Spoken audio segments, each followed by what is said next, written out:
शरद पवार साहेब निवडणुकीच्या राजकारणाकरता या स्तरावर तर बोलताय हे काही चांगलं नाही आहे.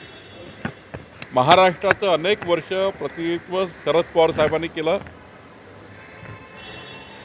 आणि त्यांच्या तोंडून दंगल घडवण्याची भाषा ही काही योग्य नाही आहे. महाराष्ट्राची जनता सुज्ञ आहे. महाराष्ट्राची जनता ही दंगलीपर्यंत जाईल अशी स्थिती नाही, कधी होती नाही, कधी होणार नाही. पण काही लोक समाजामध्ये तेढ निर्माण करणे,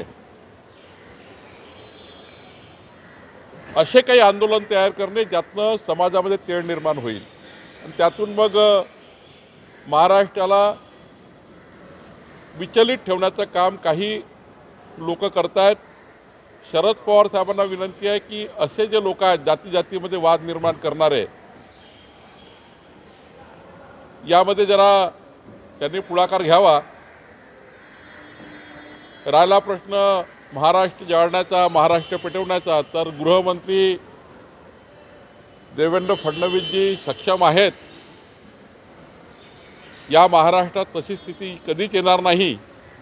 पण शरद पवार साहेबांनी दंगली घडवण्याच्या भाषा किंवा दंगली घडतील अशा भाषा की पुढच्या काळातले दंगली घडण्याचे भविष्य हे कुठल्या कारणावरनं केले आणि त्यांच्या मनात काय हे मला माहिती नाही.